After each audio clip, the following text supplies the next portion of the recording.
સહજાનંદ સ્વામી મહારાજની જય. હરે કૃષ્ણ મહારાજની જય.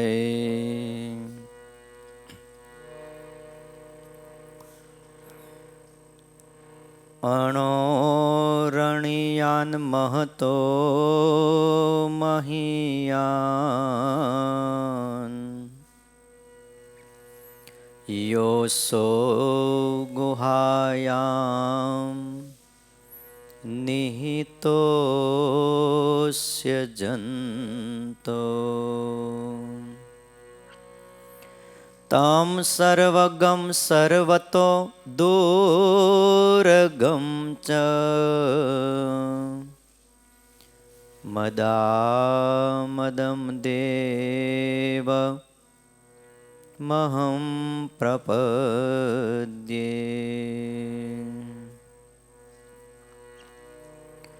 ઓમ અવતારિણે શ્રી સ્વામિનારાયણાય નમો નમઃ. શ્રી હરિ કૃષ્ણાય ઘનશ્યામાય નમો નમઃ.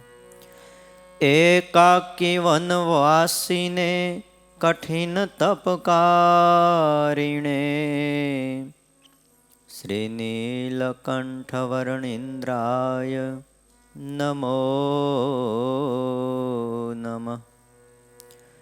પરાત્પરાય પુણ્યશ્રવણ કીર્તનાય શ્રી સહજાનંદ સ્વામીને શ્રી નારાયણ મુનયે નમો નમઃ. બોલો શ્રી સ્વામિનારાયણ ભગવાનની. હરે કૃષ્ણ મહારાજની. લક્ષ્મી નારાયણ દેવની. રાધારમણ દેવની.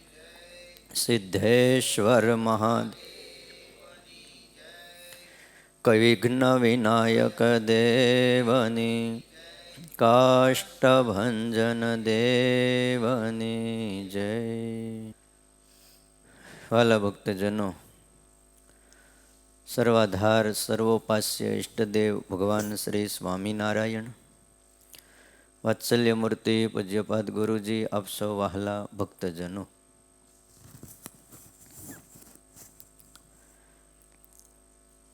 આજે તારીખ 28/12/2020 સોમવાર છે. શિક્ષાપત્રી ભાષ્યની કથા જેનું આપણે શ્રવણ કરી રહ્યા છીએ. સ્વામિનારાયણ ભગવાને શિક્ષાપત્રી લખી આ સમાજ ઉપર બહુ મોટો ઉપકાર કર્યો છે. જીવ પ્રાણી માત્ર એનું હિત કરનારી આ શિક્ષાપત્રી છે.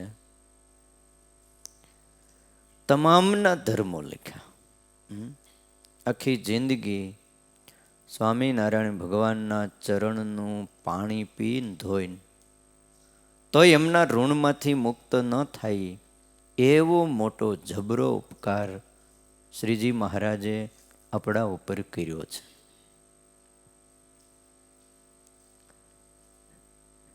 ગઈકાલે આપણે જોયું એ પાલયંતી મનુજાહ સત્શાસ્ત્ર પ્રતિપાદિતાન સદાચારાન સદા તેત્ર પરત્ર ચ મહાસુખા તાનુલંઘ્યાત્ર વર્તન્તે એતુ સ્વૈરમ કુબુદ્ધય ત ઇહા મૂત્ર ચ મહલ લભંતે કષ્ટમેવહિ. શિક્ષાપત્રીને જે પાળે એ મહાસુખી થાય, ન પાળે એ મહાકષ્ટને પામે છે.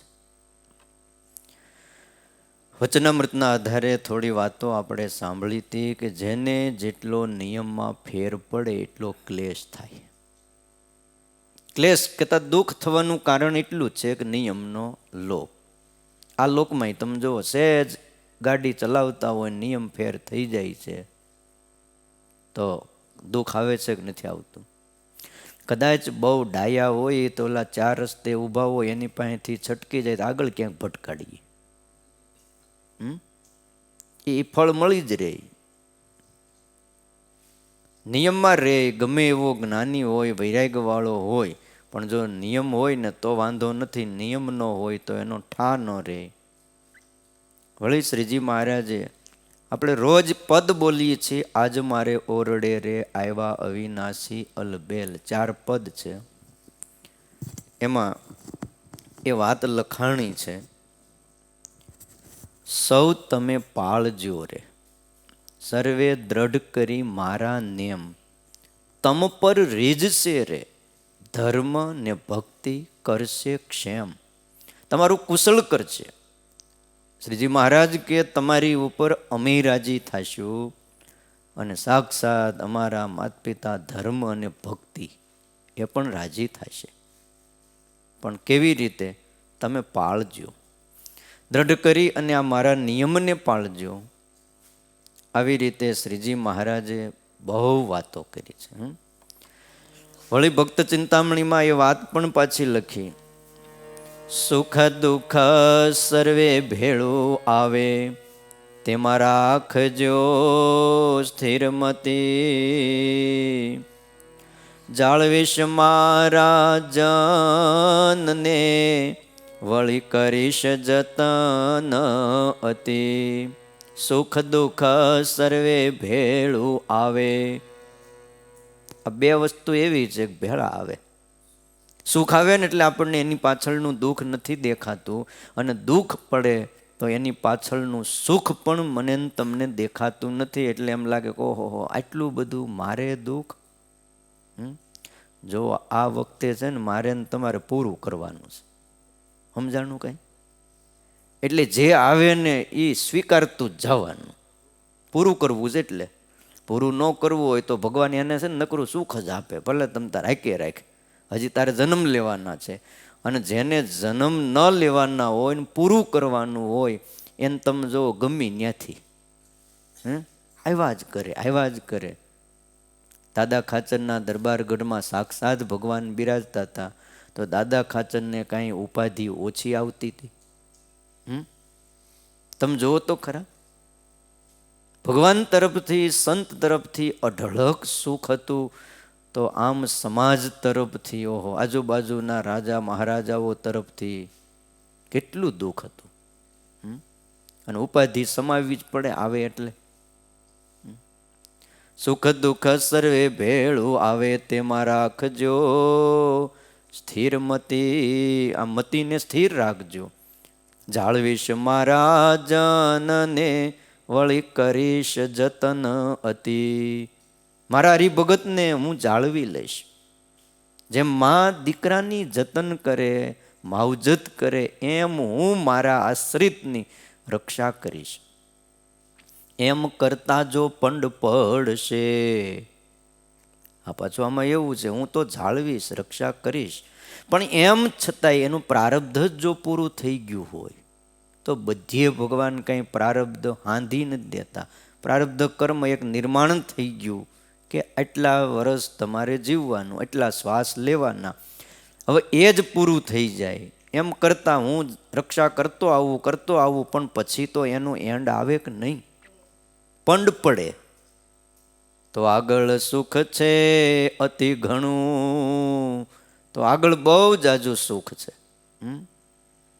પણ વ્રત ટેકજો ટાળશો તો, ભોગવશો સહુ સહુ તણું.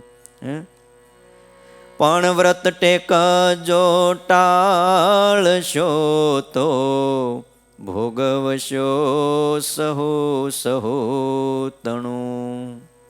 આમ કીધું. પણ વ્રત અને ટેકને જો તમે ટાળશો તો તમે સૌ સહુતણું, એમ છે, તો ભોગવશો સૌ સહુતણું. આમ નજીક નજીકના શબ્દ એટલે સૌ એટલે બધા, એટલે બાઈ હોય, ભાઈ હોય, નાના મોટા ગમી હોય, એ પોતાતણું જે કાંઈ છે એને ભોગવવું પડશે. અને પછી કીધું, નહીં તો તમે ન ચિંત રેજો, કરવું તમારે કાંઈ નથી. જે મળ્યા છે તમને તે પાર છે અક્ષરથી, તે પાર છે અક્ષરથી. કેવું અભય વરદાન દીધું, નહીં તો તમે નચિંત રહેજો, તમારે કાંઈ કરવાનું નથી. એનું કારણ તમને કોણ મળ્યું છે? જે મળ્યા છે તમને તે પાર છે અક્ષરથી. અક્ષરધામથી પર જે એક દિવ્ય સત્તા છે, જેને વેદ નેતિ નેતિ કહે છે, જે મન અને વાણીના વિષયમાં આવતા નથી, જેને આપણે અગોચર કહીએ છીએ, એવું પરમ તત્વ પરબ્રહ્મ પરમાત્મા ભગવાન સ્વામિનારાયણ પોતે બોલે છે કે તમને કોણ મળ્યું છે? શિક્ષાપત્રી ન પાળે ને એ પાલયંતી મનુજાહા સત્શાસ્ત્ર પ્રતિપાદિતાન. આ શિક્ષાપત્રીને પાળે એ અમારા છે, અને શિક્ષાપત્રીને ન પાળે એને સ્વામિનારાયણ ભગવાને વિમુખ કીધા છે. 207મો શ્લોક છેલ્લે વાંચજો, છેલ્લે કીધું આ અમારી લખેલી શિક્ષાપત્રીને જે ન પાળે એને અમારા સંપ્રદાય થકી બહાર જાણવા. કેટલી આજ્ઞા કરી? જાણવા, કેવું નહીં. કેવા કેવા શબ્દો લખ્યા સમજો, એને જાણી રાખવાનું, ભાઈ એ નથી હવે સંપ્રદાયમાં. આપણા સંતો એવું કહેતા, 100 વાતની એક વાત છે, નવ કરવો આજ્ઞા લોપ, રાજી કરવાનું રહ્યું પરું, પણ કરાવીએ નહીં હરીને કોપ. કેટલા વાતની એક વાત છે? 100 વાતની એક વાત છે, નવ કરવો આજ્ઞા લોપ. 100 વાતની એક વાત છે, આજ્ઞા લોપ કરવો નહીં. વારે વારે કહી છે, રાજી કરવાનું પરું રહ્યું, કહેતા છેટું રહ્યું, પણ હરીને કોપ તો ન કરાવીએ. એટલે આપણા શાસ્ત્રો પોકારી પોકારીને આ વાત કરે છે. કોઈ પણ શાસ્ત્ર લઈ લો, ચાહે કુરાન લઈ લો, કે ભાગવત લઈ લો, કે પુરાણ લઈ લો. કુરાનમાં એવું લખ્યું છે કે અલ્લાહ સાથે કરેલી પ્રતિજ્ઞાનો ભંગ કરે ને એને નુકસાન થાય છે. એ નુકસાનમાં છે, એમાં એની આફત આવે. આપણે અધ્યાયોને એમ કાંઈક એની પંક્તિઓ આવે કુરાનમાં, એમાં આ વાત લખી છે. વળી કીધું કે મારી હિદાયત એટલે મારો આદેશ, મારી શીખ એ પ્રમાણે ચાલશે, એને ભય નહીં રહે અને એ ક્યારેય ઉદાસ નહીં રહે. શાસ્ત્રો કોઈ મહાપુરુષોએ કર્યા કે સ્વયં પરમાત્માએ કર્યા, પણ એક વાત એમાં વારે વારે લખી છે, શિક્ષાપત્રી છે એ લક્ષ્મણ રેખા છે. સીતાજીએ લક્ષ્મણ રેખાને ઓળંગી તો દુઃખ આવ્યું. લક્ષ્મણ રેખા, લક્ષ્મણજી બિચારા કહીને ગયા હતા હો કે જોજો એની બહાર ન નીકળતા. લક્ષ્મણજીને ભય હતો, એમને જાવું જ નહોતું, કારણ કે રામ સોંપીને ગયા હતા કે લક્ષ્મણ તું અહીંયા રહેજે. પણ સીતાજીએ 2 કડવા વેણ કીધા એટલે ના છૂટકે એમને જાવું પડ્યું. ઘણી વાર એવું થાય, આપણને એમ થાય કે લક્ષ્મણજીને રહેવું જોઈએ ને, ધ્યાન રાખવા, ભાઈ એમને તો રહેવું જ તું. પણ સીતાજીને અશોક વાટિકામાં રાવણની નજર કેદમાં રહેવાનું માંડ્યું તું, પછી શું થાય? અને ભગવાનને આ બધી લીલા કરવી હતી, પણ લક્ષ્મણ રેખાને ઉલ્લંઘ્યા એટલે રાવણ એનું અપહરણ કરી ગયો. બરવાળામાં સ્વામિનારાયણ ભગવાન એક હરિભગતનો આગ્રહ બહુ હતો કે તમે મારા ઘરે પધારો. બરવાળા ગામમાં શ્રીજી મહારાજ જ્યારે પધાર્યા ત્યાંથી એટલે મહારાજને કે ના મહારાજ, મારા ગામમાં ને તમારે આવવું જ પડે. રસ્તાનું પાછું ગામ, જ્યારે પણ વડતાલ જવું હોય, ગરડા જવું હોય, રસ્તામાં આવે. એક દિવસ રસ્તામાં ઊભો રહ્યો. નહીં, મારા ઘરે પધરામણી કરો, થાળ કરો ને રોકાવ. મહારાજ કે સારું, ઘણો આગ્રહ છે ને, હાલ તારા ઘરે. તે લઈ આવ્યો. હવે મોટું જબરું મકાન, નવા મકાન બાંધેલા, ઉતારા પાણી આપ્યા, બધું થયું. હવે મહારાજ, હું જે કાંઈ જરૂર હોય એ સીધું પાણી લઈ આવું. મારા ઘરે હોય પણ એ બધું વાપરેલું હોય ને ગમે ત્યાં ગમે એને હાથ નાખ્યા હોય ને બધું એઠું હોય, હું દુકાનેથી નવું જ લઈ આવું. એટલે રસોઈ બનાવનારા બ્રહ્મચારી મહારાજને સંતોને એને કીધું, બ્રાહ્મણોને શું જોઈએ છે લખી દો. લખી દીધું ને એ લેવા ગયો. ને થોડીક વાર થઈને એનો મોટો ભાઈ આવ્યો, મકાન એના. હવે એને સત્સંગ નહીં, ગામનો પાછો થોડોક આગેવાન પટેલ આવીને કે કોને પૂછીને મારા ઘરે ઉતારો કર્યો? આ ઘર મારું છે. શ્રીજી મહારાજ બેઠા બેઠા સાંભળે, ઓલો ગયો ક્યાં? એને બોલાવો. મહારાજ એ તો બધું સીધું પાણી લેવા દુકાને વાણિયાની દુકાને ગયો છે, અને અહીંયા આવડો આ ધુઆ ફુવા થાય. હાલો અહીંથી ખાલી કરો, આ મકાન મારા છે, તમે કોને પૂછીને ઉતર્યા? એટલે શ્રીજી મહારાજનો સ્વભાવ તો આપણે ગઈકાલે ન જોયું.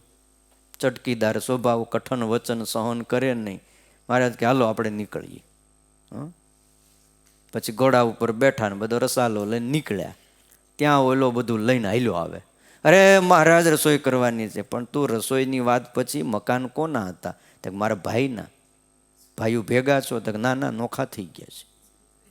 તે પણ તારે ભાઈને પૂછવું જ જોઈએ ને કે અમારા ભગવાન પધારે છે તો મારે ઉતારો કરવો છે, તો આપણા મકાન છે તો ત્યાં ઉતારો આપું? સીધો પરબારો. અને તે દિવસ બરવાળામાં સ્વામિનારાયણ ભગવાન હસતા હસતા એટલું બોલ્યા કે આપણે લખેલી શિક્ષાપત્રી આપણે લોપી. આ એક ચરિત્ર કર્યું, બતાવ્યું આપણને કે લખ્યું છે ને ધણિયાતી જગ્યા હોય. આગળ વાત આવશે તો એના ધણીને પૂછ્યા વિના ત્યાં ઉતારો કરવો નહીં. એટલે આટલી જ બાબત છે. તકલીફ કેટલી થાય. પૂછી લ્યો ને તો બોલો તમને એ પાણી લાવી દે, સીધું પાણી લાવી દે, તમને આસન પાથરવાનું બધું લાવી દે, પાગરણ લાવી દે, મંડે દોડવા.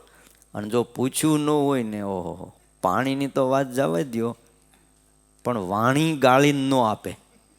એ ગાળ્યા વગર સીધી જ આવવા દે. પછી હરિભક્તો એ પ્રમાણે ન વર્તે તો એને જ દુઃખ આવે.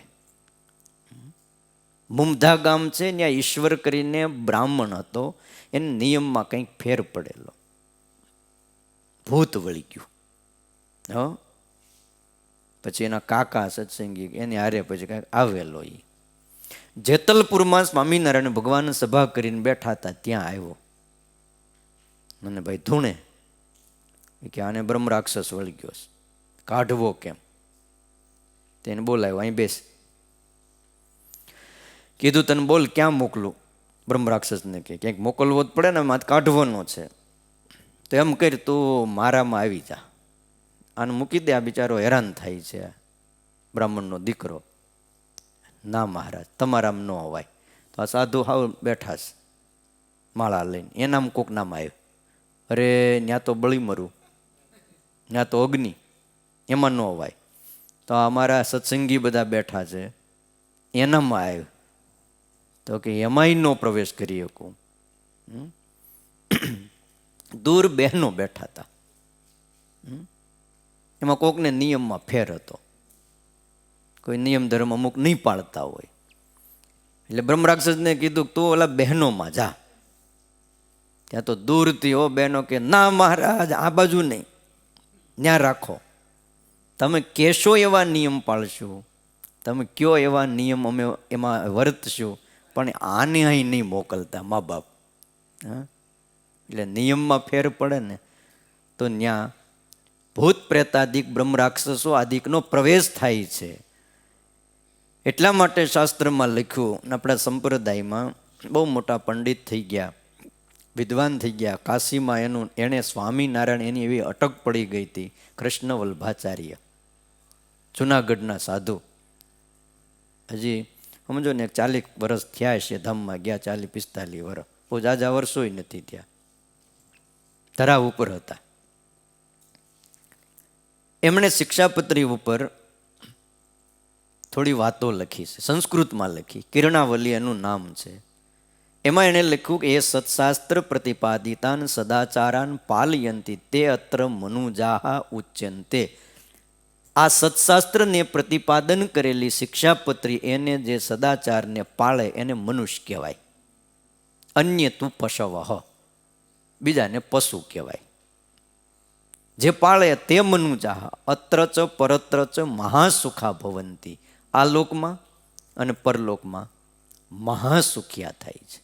બીજાને પશુ કીધા છે. બોલો, સદાચારાન પાલયંતી એમ લખ્યું. સદાચારનું પાલન કરે, પણ ચરીની જેમ થોડો સમય નહીં.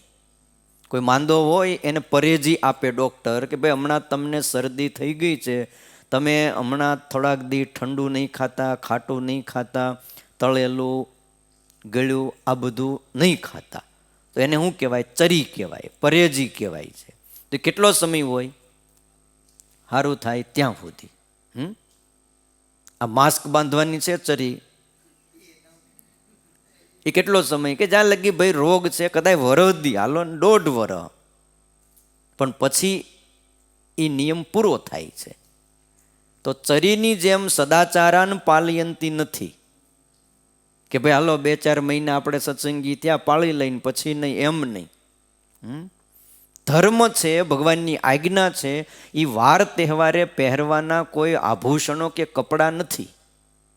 કે વાર તહેવાર આવે ત્યારે આપણે ઘરેણાં પહેરીએ, સારા કપડાં પહેરીએ, એમ ધર્મ એવી વસ્તુ નથી કે વાર તહેવારે પાળવો જોઈએ. ગામડામાં એવું જન્માષ્ટમી આવે ને તે બધા મંદિરે આવે, હાલો હાલો કે આ વર્ષનો વચલો દી, અને બહુ બહુ તો એક બેસતા વર્ષે આવે, 2 દી આવી જાય આખા વર્ષમાં, એટલે એને એમ લાગે કે અમે બહુ મોટું કામ કર્યું. એટલે આ શિક્ષાપત્રી એવી નથી કે વાર તહેવારે કપડાં પહેરીને આભૂષણો પહેરીએ એની જેમ પાળવાની. સદા એટલે સર્વસ્મિન કાલે આપદી અપી પાલયંતી નતું જાનંતી, જાણી ન રાખે, પાળે.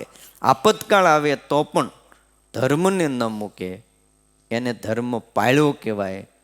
જો તમે દવા જાણી રાખો ને તો રોગ ન જાય, લ્યો તો જ રોગ જાય. મેડિકલમાં જાઓ, તમને અમુક દવાની પછી આમ લાંબો સમય વાપરતા હોય ને પછી ખબર પડી જાય કે આ ક્રોસિન લ્યો કે અથવા આ પેરાસિટામિલ લ્યો એટલે આમાં કામ લાગે. તાવની દવા છે, અમુક માથાની દવા હોય, અમુક શરદીની દવા હોય, તો ખબર પડી જાય. જાણી રાખો તમે, એનાથી તમારો રોગ ન જાય, પણ એમાંથી 1-2 ટીકડી લ્યો દવા તો રોગ જાય. એમ શિક્ષાપત્રીની આજ્ઞા બધી જ જાણી રાખો. ઘણા એમ કે અમને બધી ખબર છે, પણ એ જાણી રાખે કામ ન થાય, પાળે તો જ કામ થાય. પાલન ઉપર સ્વામિનારાયણ ભગવાને બહુ ભાર મૂક્યો છે, અને એટલા માટે આ સંપ્રદાય ઉજળો સંપ્રદાય કહેવાય છે. શિક્ષાપત્રીનો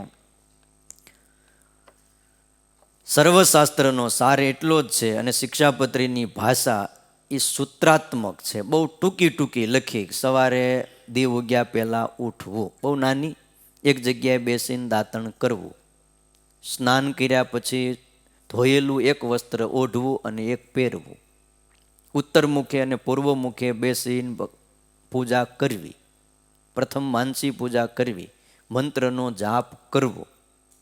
એટલે સૂત્રાત્મક વાતો લખી છે. પણ છતાં 2 વાત એવી છે જેનું પુનરાવર્તન સ્વામિનારાયણ ભગવાને કર્યું છે કે ધર્મે સહિત ભક્તિ કરવી, સદાચાર પ્રમાણે વર્તે એ જ સુખી થાય છે. આવા મહાદુઃખના ભયથી પણ વાલા ભક્તજનો શિક્ષાપત્રીની આજ્ઞા, એનું પાલન એ તમામ વ્યક્તિઓએ કરવું. અને છતાંય લખ્યું કે એકાગ્ર મને કરીને આ શિક્ષાપત્રીને ધારણ કરવી.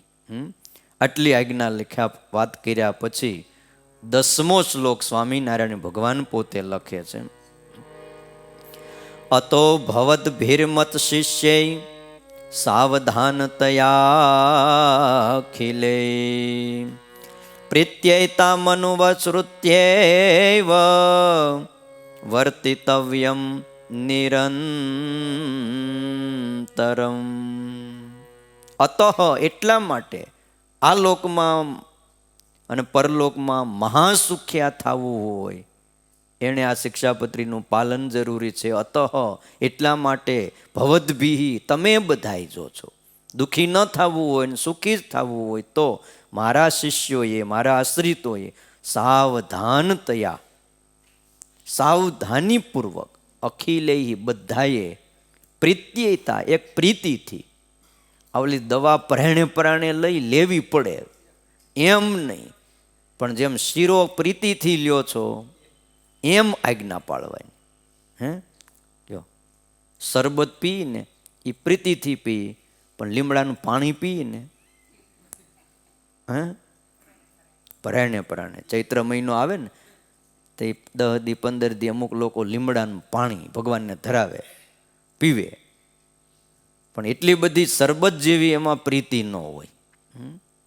એટલે પ્રીત્યૈતા મનુસૃત્યૈવ વર્તિતવ્યમ વર્તવું નિરંતર. મત શિષ્યૈ એમ લખ્યું, મારા આશ્રિતોએ આવી વાતો મહારાજે બહુ કરી છે. તમે સર્વે મુનિમંડળ બ્રહ્મચારી ગ્રહસ્થ સત્સંગી પાળા અયોધ્યાવાસી એમ કીધું મધ્યના 45માં વચનામૃતમાં. તે સર્વે તમે મારા કહેવાઓ છો. આ વાત વચનામૃતમાં પણ લખી, તમે સર્વે મારા કહેવાઓ છો. એટલે મત શિષ્ય તે જો હું તમને ખટકો રાખીને વર્તાવું નહીં અને તમે કંઈક ગાફલપણે વર્તો તો અમારા થઈ દેખાય નહીં, જોયું ન જાય. કેવું બોલે છે હે? તમે ગાફલ વર્તો ને એ અમારાથી દેખું જાતું નથી. માટે જે મારા કહેવાઓ છો એમાં મારે તલ માત્ર પણ કસર રહેવા દેવી નથી. કાં યોગ અને કાં રોગ. કાં યોગમાં રહેશો તો કસર ટળી જાય, યોગ કયો કે જોગ કયો, સારો જોગ રાખો અને એમાં એમનું એક જન્મારો જો પસાર થઈ જાય ને તો આ સમુદાય અને આ જોગ એવો છે કસર ટળી જાય. આપણે કંઈ બીજો જોગ સાધવા જવું નથી. અને કાં રોગ, ભગવાન એવો રોગ પ્રેરે એવો રોગ પ્રેરે ભલભલાને આમ હાથ જોડાવી દે, મા બાપ હવે મને લઈ જાઓ એમ બધેથી ઉદાસ થઈ જાય. તલ માત્ર કસર નહીં રહેવા દે. વળી સાવધાન થયા એટલે લખ્યું તમે પણ પછી લખ્યું સુધા સાવધાન રહેજો નહીતર તમારો પગ સત્સંગમાં નહીં ટકે. એટલે આવું કઈ નહીં ગયા, તમારો પગ સત્સંગમાં નહીં ટકે. અમારું વચન છે મહારાજ કે પ્રથમના 18માં ભલા થઈને તમે સર્વે રાખજો. બહુ વાર વાતો કરી છે તો જાણીએ તમે અમારી સર્વ સેવા કરી અને અમે પણ તમને આશીર્વાદ દઈશું. તમારી ઉપર ઘણા પ્રસન્ન થાઈશું કે તમે અમારો દાખલો સફળ કર્યો. ભગવાન જે અક્ષરધામમાંથી આ ધરા ઉપર પધાર્યા એમનો દાખલો સફળ થાય અને મહારાજ કે અમે ત્યાં રહ્યા થકા તમને આશીર્વાદ દઈશું, તમે સાવધાન રહેજો. સાવધાની શા માટે? એ મહાસુખ માટે સાવધાની જરૂરી છે. આ લોકમાં તમે જો ગાડી ચલાવતા હોય અને સાવધાન રહ્યો ને તો આ લોકમાં સુખી થાવ. તમારે જ્યાં પહોંચવું છે ને ત્યાં પહોંચી જાઓ. પણ સાવધાની ખાલી સહેજ ફેર પડે છે તો માણસને જ્યાં ટાઈમે પહોંચવું છે ને ત્યાં પહોંચાતું નથી અને બીજે જવું પડે અને ત્યાં રોકાવું પડે અને કેટલાય રૂપિયાનો ખર્ચ કરવો પડે. સમજાય છે ને આમાં તો? હા, જવાનું હોય બીજે અને હોસ્પિટલમાં જવું પડે. થોડીક સાવધાની ગુમાવી દીધી અને પ્રોબ્લેમ આવી ગયો. કયો ખર્ચો કેટલો? એટલે પ્રમાદમ વૈ મૃત્યુમ અહમ બ્રવીમી તથા અપ્રમાદમ અમૃતત્વમ બ્રવીમી. આ વાત વચનામૃતમાં પણ લખી. સનત સુદાત ઋષિએ એમ કીધું કે હું પ્રમાદને મૃત્યુ કહું છું અને અપ્રમાદને મોક્ષ કહું છું. જેટલો પ્રમાદ એટલું મૃત્યુ છે, અને પ્રમાદ નથી તો એ મોક્ષ બતાવ્યો છે. આ બે શત્રુ એવા છે, પ્રમાદ ને મોહ. બીજાને ટળી જાય એવું નથી, બીજાને ટળતા નથી, તો કે હરિભગત નહીં, પાછા નડે તો છે. જેમ બીજાને નડે એમ હરિભગતને પણ આ બે શત્રુઓ નડે. પણ એટલો હરિભગતમાં વિશેષ છે કે હરિભગત જો ટાળવા ઈચ્છે તો આ બે શત્રુ ભગવાનની કૃપાથી ટળી જાય છે, અને બીજાને ટાળવા મહા મુશ્કેલ છે. પ્રમાદ અને મોહ એનું જ નામ માયા છે, એમ સ્વામિનારાયણ ભગવાન કહે છે. એટલે વાલા ભક્તજનો, આ બહુ જરૂરી છે. થોડો કે પ્રમાદ એ પતન નોતરે છે.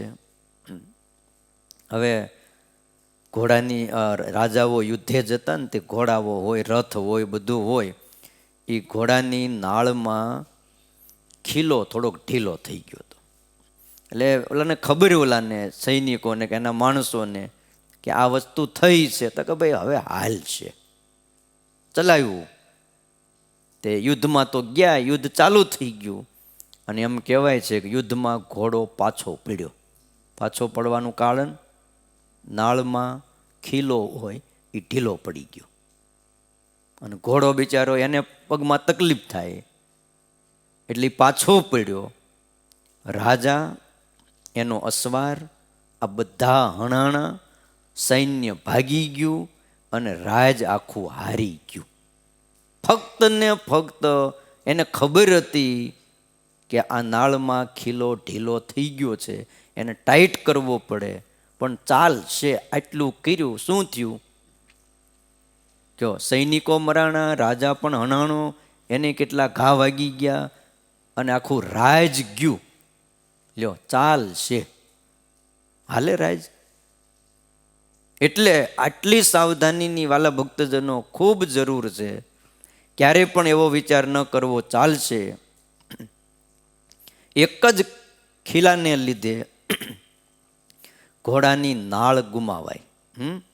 એક જ નાળને લીધે ઘોડો ગુમાવ્યો, અને એક જ ઘોડાને લીધે અસવાર ગુમાવ્યો, અને એક જ અસવારને લીધે આખી લડાઈ ગુમાવાઈ ગઈ, અને એક જ લડાઈને લીધે રાજ્ય ગુમાવ્યું, અને એક જ ઘોડાની નાળ, અને એક જ જો એ ખીલને લીધે આ બધું જ થયું. થોડુંક ધ્યાન રાખ્યું હોત ને તો કામ થઈ જાત. એટલે સાવધાનીની મા બાપ બહુ જરૂર છે. અને આપણે ત્યાં એવી કહેવત પણ છે કે ઊંઘતાને પાડો અને જાગતાને પાડી. કહેવત સાંભળીશ. સાવધાન વ્યક્તિને લાભ થાય છે, અને સાવધાન વ્યક્તિ ન હોય તો એને ગેરલાભ થાય છે. બાજુ બાજુમાં ઘર હતા, બે જણા ભેંસું રાખે, અને આમ હારે જ સમય બેયને ભેંસુને વિયાવાનો. એટલે રાતે જાગતા હતા. 1 દી 2 દી 3 દી જાગ્યા, પણ કંઈ જન્મ થાય નહીં. એટલે ઓલા બે ભેગા થયા, કે આપણે બે જાગી છીએ, બેયને રાત ઉજાગરા, એના કરતાં એમ કરીને તો હુઈ જા અડધી રાત, હું જાગું, પછી હું હુઈ જાઉં, તું જાગજે. પછી બે ભેંસું પડખે પડખે બાંધી, હો નજર રહી ને. તે જાગે, એક જણો હુઈ ગયો, રાતના 12 વાગે પછી જગાડ્યા, હવે તું જાગ, હવે હું હુઈ જાઉં. આ તો હુઈ જાઉં ને ભાઈ. એ હૂતો, અને રાતના 2 વાગ્યે, હો ભાઈ, ભેંસું વિયાણી. હવે જેની ભેંસ જાગતો તો એની ભેંસને પાડો આવ્યો. એટલે એ આમ જોઈ રહ્યો. હવે દીકરો આવે તો રાજી ન થવું જોઈએ? માને દીકરો નો વાલો હોય એમ ભેંસ માતાને પણ દીકરો વાલો જ હોય ને ભલામણા.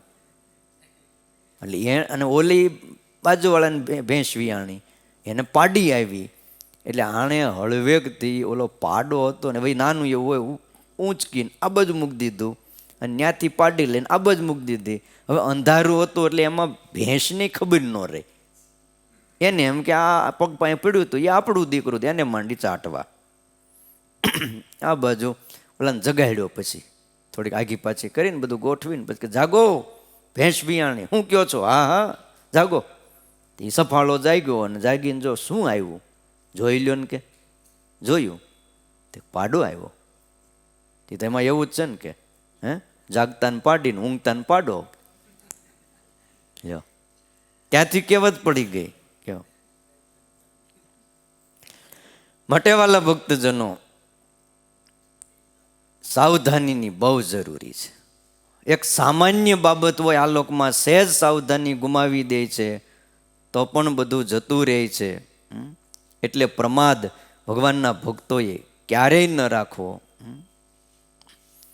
પ્રીત્યયતા, બહુ પ્રીતિથી આ શિક્ષાપત્રીનું પાલન કરવું. જો શ્રીજી મહારાજે નિયમ આપ્યા છે ને એમાં કોઈ એમને સ્વાર્થ નથી. આપણું સારું કરવા, આપણું કલ્યાણ કરવા, આપણું ભલું કરવા માટે ભગવાને આપણને નિયમ આપ્યા છે. કરુણા કરીને શિક્ષાપત્રી આપી છે. જેમ જનનીને હૈયે હેત છે એટલે કડવેરા ક્વાથ પાય છે. નાના બાળકને નાની વાટકી એને આંબલ્યું શું કહે, હા, એની અંદર લઈ ખોળામાં બેહારે, એક હાથે બે પગને હાથ પકડી રાખે અને મોઢું પોળું કરાવીને પરાયણે પાઈ દે. એને ખબર નથી પણ માં એનું રૂડું કરે છે. બાળકને એમ થાય કે આવું શું કામ કરે છે, પણ એનું રૂડું કરે છે. એમ કરુણા કરી ભગવાન સ્વામિનારાયણે આપણને શિક્ષાપત્રી આપી છે. માટે ભગવાનના ભક્તોએ પ્રીતિથી પાલન કરવું, લાજે શરમે પાળવું પડે. આવા ભાવથી કરીએ ને તો જોજો વાલા ભક્તો ભાર લાગે. રાજીપો ફળે કે ન ફળે આપણા ભલા માટે છે. વિચારીએ ને તો ઉત્સાહથી શિક્ષાપત્રીનું પાલન થાય છે. મુક્તાનંદ સ્વામી જેવા મુક્તાનંદ સ્વામી સ્વામિનારાયણ ભગવાને પોતાની હયાતીમાં 114 પ્રકરણ ફેરવા. પ્રકરણ એટલે અમુક નિયમ કરે કે હવે તમારે આમ રહેવું. સાધુઓ માટે, હરિભક્તો માટેના અમુક પ્રકરણ હતા. મોટાભાગના સાધુઓ માટેના પ્રકરણ હતા. ભિક્ષા માગીને જમવાનું, અને એમાં જે કાંઈ અનાજ આવે એ જોળીમાં નાખીને 3 વાર પાણીમાં જબોળવાનું. કપડાનું જોળી હોય અને પાણીમાં એને બોળવાની, પછી પાછું ઊંચું કરવાનું, પાણીમાં બોળવાની, આમ 3 વાર કરવાનું. પછી જે વધે એના ગોળા વાળવાના અને એ ગોળા જમવાના. હવે શીરો હોય કોઈ આપ્યો હોય પછી પાણીમાં 3 વાર જબોળો, શું થાય? હવે રોટલા શાક કે જે કાંઈ હોય, ભાત ખીચડી, એ બધું પાણીમાં જબોળી લે, રસ બધો હોય એ બધો નીકળી જાય. વાહે શું વધે? કૂચા જેવું વધે. એના ગોળા વાળવાના અને 9 ટાંક અનાજ એટલે આવડો આવડો ગોળો થાય. આટલું મળે. 60 સાધુ કે 80 સાધુનું મંડળ જામનગર બાજુ ગયેલું અને આટલું મળતું હતું.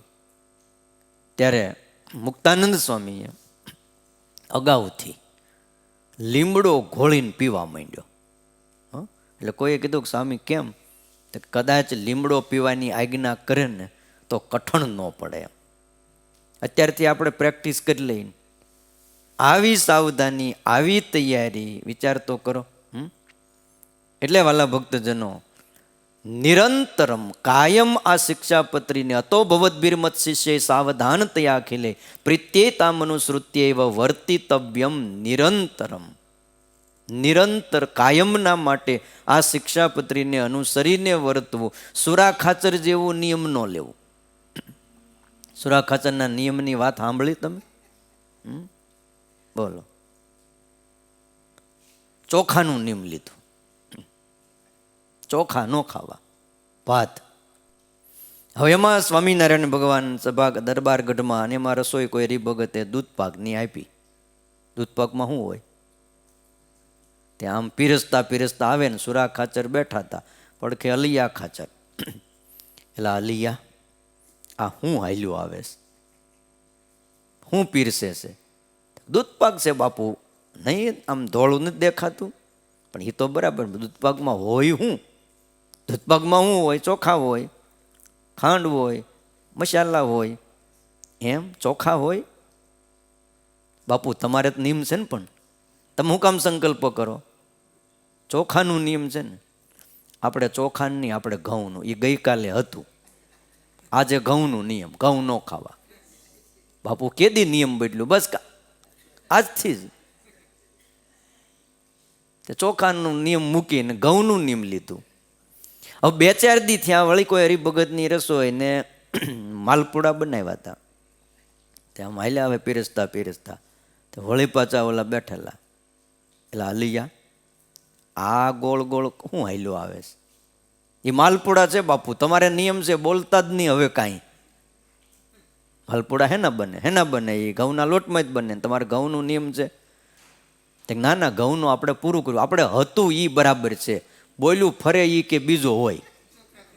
એ કે ચોખાનું આપણે નિયમ ફેરવવા નથી, આપણે ચોખાનું બરાબર છે કે લ્યો. એટલે નિરંતરમ કાયમના માટે શ્રીજી મહારાજ એમ કહે છે અમારા આશ્રિતોએ આ શિક્ષાપત્રીને અનુસરીને વર્તવું. અને ત્યાર પછી આ 10 શ્લોક આટલી બાબત બતાવી કે આવી રીતે રહેવું, આમ કરશો તો આમ થાય, બધું જ આપ્યું. રૂડા આશીર્વાદ પણ દીધા કે અમારો રાજીપો તમારી ઉપર ઉતરશે, આ લોકમાં સુખી થાઓ, પરલોકમાં સુખી થાઓ. આ બધુંય કઈ આશીર્વાદ આપી, બળ આપી અને હવે 11મા શ્લોકમાં આજ્ઞા ચાલુ કરી. કસ્યાપી પ્રાણીનો હિંસા નેવ કાર્યાત્ર મામ કઈ સૂક્ષ્મયુકા મત કુણાદે રપી બુદ્ધ્યા કદાચન.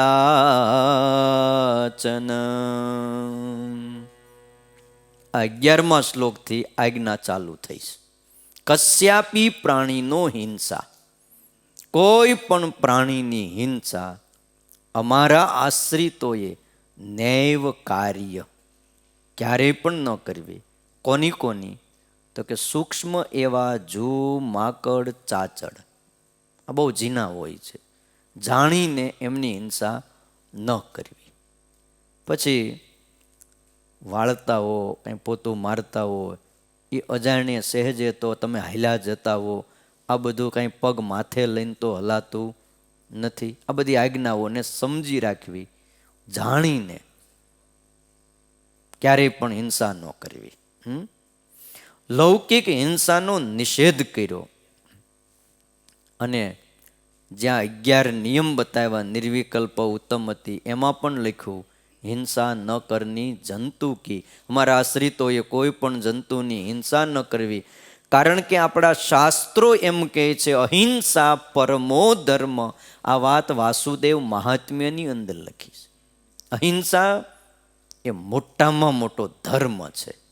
માણસ બીજું કાંઈ ન કરતો હોય પણ જો અહિંસાને રાખતો હોય, કોઈ પણ જીવ પ્રાણી માત્રની હિંસા ન કરતો હોય તો બહુ સુખી થાય.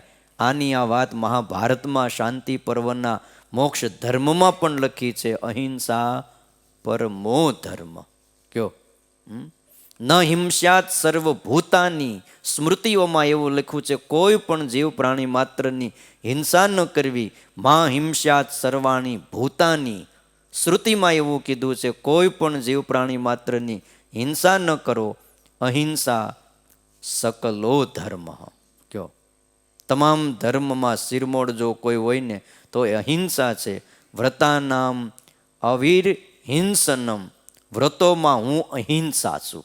જેટલા પણ વ્રતો કહેવાય છે, માણસો વ્રત તપ કરતા હોય, એમાં અહિંસા એ મોટામાં મોટું વ્રત બતાવ્યું છે. અહિંસા ધર્મ છે વાલા ભક્તજનો, એ મોક્ષપરાયણ છે.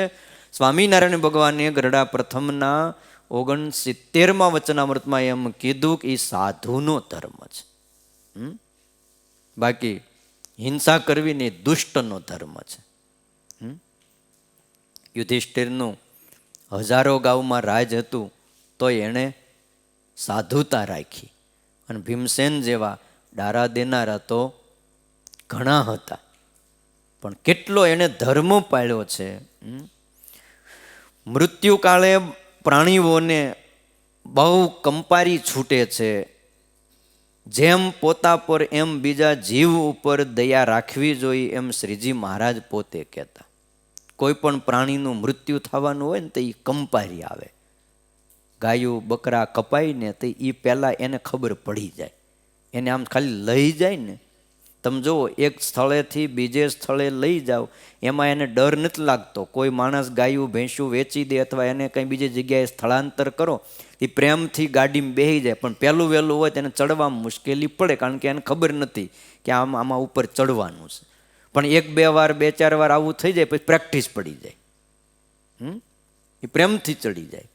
પણ એ જ ગાયુંને, એ જ ભેંસુને, એ જ બળદને જો કતલખાને લઈ જાવ અને એ ટ્રક આવે તો તમે જોજો, એને ખબર પડી જાય કે આ ટ્રક જુદી પ્રકારનો છે અને કંપારી છૂટે છે મૃત્યુ સમયે.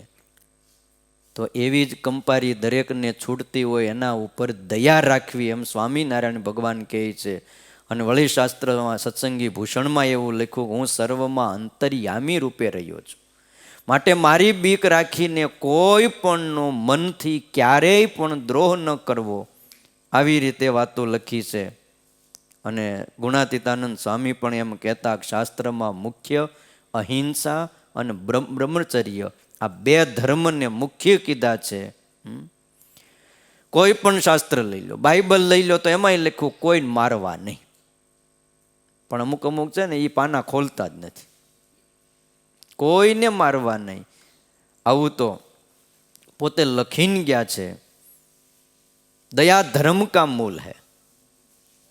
કોઈ કવિઓએ, કોઈ સંતે એમ કીધું, દયા, તુલસીદાસે એવું કીધું, દયા ધર્મ કા મૂલ હૈ, પાપ મૂલ અભિમાન, તુલસી દયા ન છાંડીએ, જબ લગ ઘટ મેં પ્રાણ. જ્યાં લગી આ ઘટની અંદર, આ શરીરની અંદર પ્રાણ હોય ને, ત્યાં સુધી દયા છોડવી નહીં. દયા ધર્મ કા મૂલ હૈ. જેની અંદર દયા છે ને એનાથી જ આ થાય. અમુક વ્યક્તિઓમાં દયા નથી હોતી, એને ઉપદેશ પણ લાગુ નથી પડતો, એટલી બધી ક્રૂરતા એમાં હોય છે. હિટલર જેવા રાજવીઓ આ ધરા ઉપર થયા, લાખોને કાપી નાખ્યા, લાખોને, આમ ગણાય એટલા. અને આપણને કંપારી છૂટે, 1-2 જણાને કંઈક થયું હોય ને તો આપણને એક દી ખાવું ભાવે નહીં, ઊંઘ આવે નહીં. બોલો, આપણને દુઃખ થાય કે આજ આવું થઈ ગયું. ઓચિંતા ગાડી નીચે કંઈક નાનું કૂતરું આવી ગયું હોય, તોય આપણને એમ થાય કે ઓહો, અને આને કાંઈ ન થાય. તુલસી દાસ એમ કહે છે, પાપનું મૂળ અભિમાન છે અને ધર્મનું મૂળ દયા છે. જ્યાં લગી શરીરમાં પ્રાણ હોય ત્યાં લગી દયા છોડવી નહીં. પ્રાણી નતું કેવલમ મનુષ્ય છે, એમ લખ્યું. કેવળ માણસને ન મારવા એમ નહીં, જીવ પ્રાણી માત્રની હિંસા ન કરવી, એના ઉપર દયા રાખવી. અને પછી લખ્યું બુદ્ધ્યા. બુદ્ધ્યા એટલે જાણી જોઈને ન મારવું, સ્વાભાવિક રીતે થઈ જાય. એમાં જૈન મતની જેમ પાછી જડતા ન રાખવી, એ લોકો પાછી વધારે પડતું રાખે છે. એ બધી અમુક જડતા કહેવાય. નાવું નહીં, ખ્યાલ આવ્યો? દેહ શુદ્ધિ પણ ન રાખવી, આ બધું વધારે પડતું, કે એમાં જીવ મરે. પગપાળા ચાલવું, વાહનમાં ન બેસવું, તો શું કામ? તો કે એમાં જીવ મરે. તો હાલ્ય જ ન મરે. એટલે આ બધું અમુક વસ્તુ એવી પકડાઈ ગઈ હોય કે એ વસ્તુને આપણે સ્વામિનારાયણ ભગવાન એમ કહે છે કે જડતાથી પકડવી નહીં. હવે તમે વાહનમાં ન બેહો, પણ કોઈ વ્યક્તિ લારી જેવું ખેંચીને જાય, એમાં કંઈક થાય તો ખરું જ. એમાં ઓલો બિચારાને ઓલાને ખેંચવાનું લારી. એટલે કહે છે કે જાણી જોઈને હિંસા ન કરવી. અને પછી એમનું લિસ્ટ આપ્યું, સૂક્ષ્મ યુકા મતકુણા દેહ, ઝીણા એવા જૂ માકડ ચાચડ. સ્પષ્ટ ઉલ્લેખ એટલા માટે કર્યો કે આવા જીવોને મારવામાં લોકો પાપ નથી ગણતા, કે એમાં હું પાપ લાગી જાય, એ તો આમે મરી જવાના હોય છે. એટલે કીધું જૂ માકડ વગેરેનો પ્રશ્ન ઘરોઘર હોય છે. ઉધઈનો પ્રશ્ન, આ બધો પ્રશ્ન ઘરોઘર હોય છે. એથી એના નામનો ઉલ્લેખ કર્યો છે. આટલા નામને ન મરાય તો મોટા ક્યાંથી મરાય, આવું કહેવાનો હાર્દ છે. કે આવા જીવને ન મરાય. સ્વામિનારાયણ ભગવાનની સૂક્ષ્મતાથી એ મહત જોવાની દ્રષ્ટિ એ બહુ અજોડ છે. એમ કહેવાય છે કે માખી મારે ને એ માણા મારે. માખી મારતો થઈ ગયો, એ ગમે ત્યારે માણસ પણ મારે. એટલે બહુ ધ્યાન રાખવું. ભલા ભક્તજનો, આવી આવી વાતો સ્વામિનારાયણ ભગવાને બહુ લખી છે. ચાલે એવો એક સોહનસિંહ કરીને ડાકુ થઈ ગયા, 37 વર્ષનો થયો ત્યાં સુધીમાં એણે 115 કે 17 ખૂન કર્યા, 37 વર્ષની ઉંમરે. કારણ એને બાળપણથી મારવાની ટેવ પડી ગઈ હતી. નાનો હતો ત્યારથી ભાખોડિયા ભરતા તો આમ હાલતો હોય ને ભાખડિયા ભરતો, ત્યારથી કીડી અને મકોડાને મારતો. કીડિયું જોવે એટલે મારે, મકોડો જોવે એટલે કાંઈ પણ એની ઉપર મારે. 6 અને 7 વર્ષનો એ થયો ત્યારે નાના ગલુડિયાને મારતો થઈ ગયો. હા, ભાળ્યું મૂકે નહીં. અને 12 વર્ષનો થયો ત્યારે એની જીવનગાથામાં લખ્યું એણે પ્રથમ ખૂન કર્યું. પેલા કોને મારતો હતો? કીડા મકોડાને મારતો હતો. અને 12 વર્ષની ઉંમરે પહેલું ખૂન કરી નાખ્યું. એટલે કીધું માખી મારવાની ટેવ પડે, કીડા મકોડા મારવાની ટેવ પડે, એ માણસને પણ મારે છે.